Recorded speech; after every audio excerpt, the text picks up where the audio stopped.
Pakistan is home to some incredible religious sites and monuments, including Buddhist carvings, monasteries, and even a mosque made from Himalayan rock salt. In this video, we're going to take a look at some of the most impressive religious sites in the whole of Pakistan. Hi guys, welcome back to my channel. I'm still exploring Islamabad and I've just arrived at Faisal Mosque. This is obviously one of the most famous sites in the whole of Islamabad. It's the fourth largest mosque in the whole world and the largest in Pakistan. And they started building it in the 70s. It cost $120 million to build. And they actually held an international competition. So they had people from 17 different countries send in their designs, and this was the winning design. It's meant to look like a Bedouin tent, and it was designed by an architect from Turkey.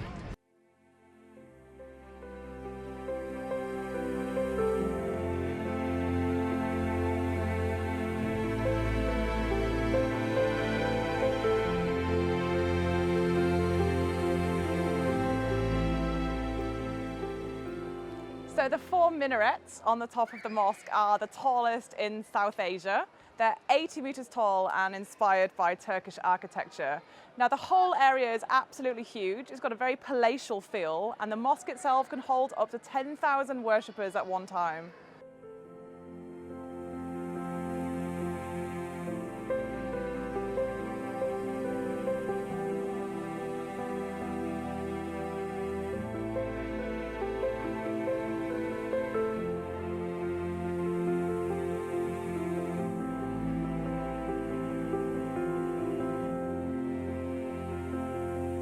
The stunning Swat Valley in northern Pakistan is home to a number of Buddhist relics. A beautiful walk amongst the peach trees led me to the largest statue of Buddha in the valley.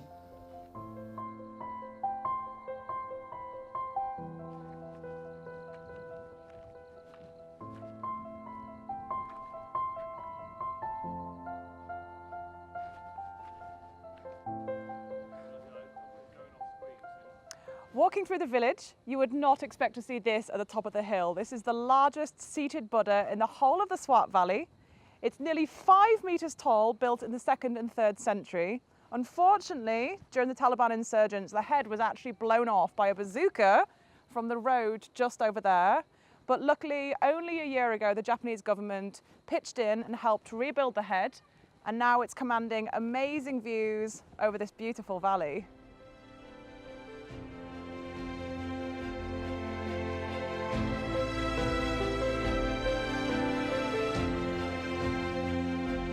So I've come to look around Takht Bhai Monastery, which is a UNESCO World Heritage Site and an old Buddhist monastery that commands amazing views over the valley below. Now Takht actually means throne, and Bhai of course means brother, so this is the throne of the brothers. So until fairly recently it was actually more difficult to visit the monastery, but now with the stone steps and the car park below, it's a lot easier for visitors to come. However, it's still very hot and it's at 500 meters elevation, so it's still quite a tough climb.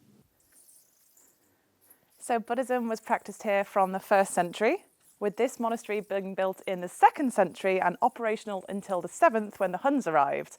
And in its prime, there were 300 to 400 students studying Buddhism here. So I thought I could hear a load of birds, but it turns out it's actually quite a few hundred bats in there making an absolute racket. There's a lot of bat droppings down here as well. I've never seen so many like this in one place, but I guess it's too hot for them outside.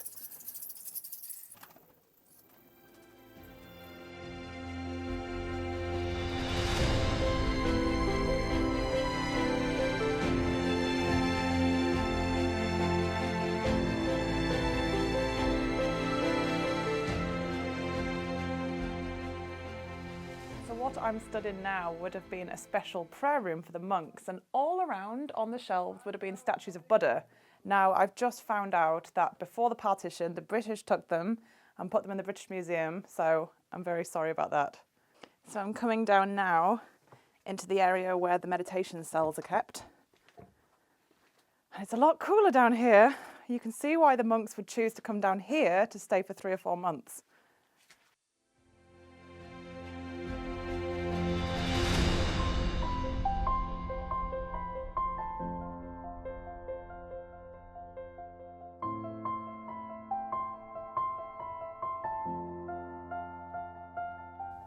So in 1980, the monastery became a UNESCO World Heritage Site, which is really great because now it's getting some funding for the excavations. Because I found out that at the moment they've only excavated 25 to 30%, so there's still a huge amount to find. And you can see little snippets on all of the different hills around me. Kura salt mine in the Punjab region of Pakistan produces its famous Himalayan rock salt to export worldwide. It's also famous for having an incredible religious site made entirely from salt.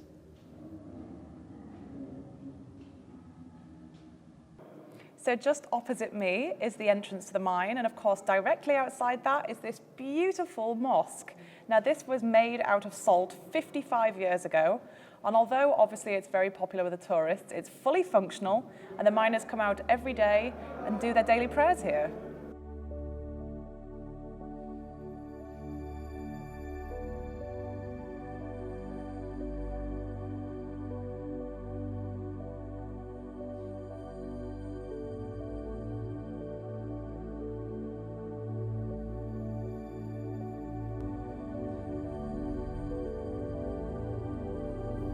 At an altitude of 2,000 feet in the Punjab region of Pakistan are the Shri Kathisraj Temples.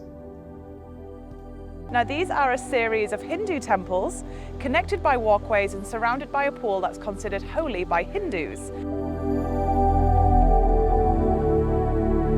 So I've come inside an area called the Fire Temple, and in the centre of the temple a big fire would burn and people would worship this. But one of the most interesting things about this temple is actually built into the walls are the bones of old worshippers, and of course this would be considered an absolute honour to have your body built into part of the temple.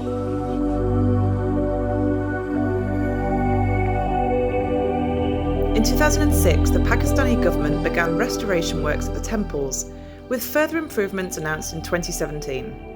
In 2018, Pakistan issued visas to 139 Indian Hindu pilgrims to visit Kathisraj. So the story goes that when Lord Shiva's wife died, then he mourned and cried tears into the pool just behind me, and of course that's why it's considered sacred by Hindus. It's said that his tears collected in two ponds, one of which is the pond around the Kathisraj temples, and the other at Pushkar.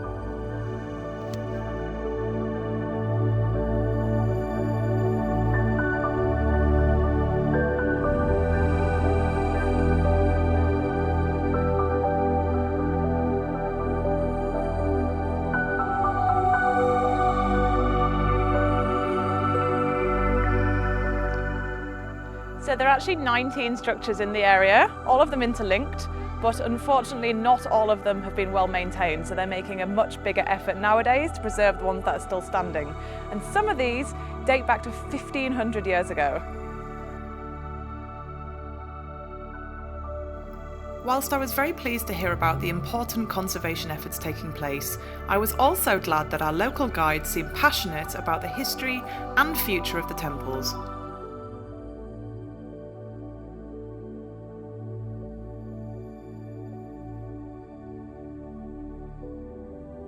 Just outside of Islamabad is Saidpur Village, home to a small 16th century temple dedicated to Hindu god Rama.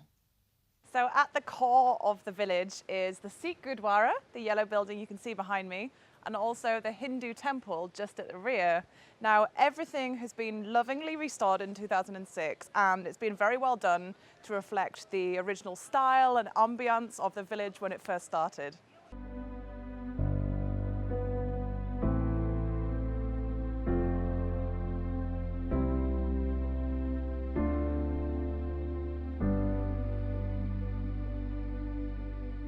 I've just come inside the Sikh gurdwara, and it's designed so that it's quite cool in the hot summer months, and then in winter it's nice and warm. Obviously when it was designed in the 2nd century there was no electricity, so there's a lot of different windows at the top designed for light to come down, and then all of these areas are for the candles to light up the building.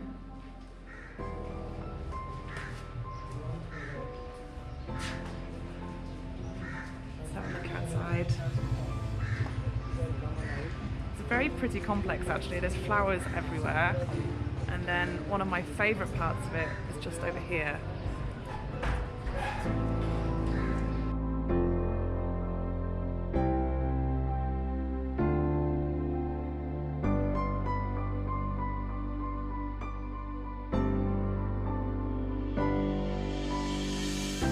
As well as the Sikh gurdwara, there is this absolutely beautiful building, which was a Hindu temple, and then actually for about 40 years it was used as a school, and then in 2005 it's been completely restored, and now obviously it has a protected status, which is excellent because it's so beautifully designed.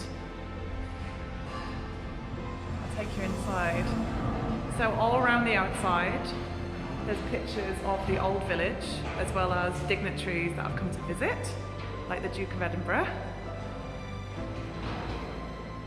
And you can see all of the areas where the statues would have been, as well as at the end down here. So this is the fireplace, because of course in winter it actually gets quite cold. It's nice and cool in here despite it being really hot outside. Original? Yes. These are original? Yeah, original. So the original mosaics here. And the inscribed names as well.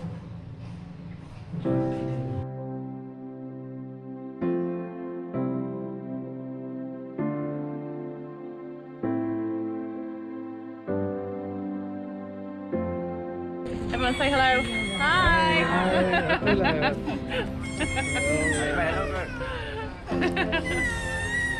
Very popular with tourists. These guys are from Karachi, but it has a lot of local tourists coming from Islamabad as well. Obviously international tourists too. Have a nice day.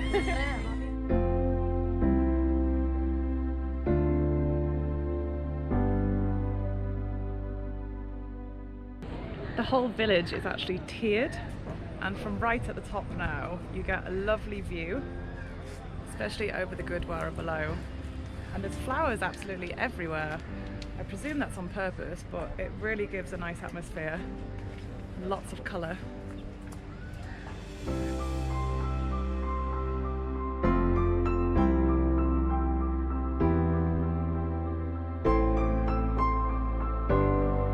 These are of course just a few of the top recommendations for religious sites to visit in Pakistan. What are some of your favourites? Let me know in the comments, and don't forget to subscribe.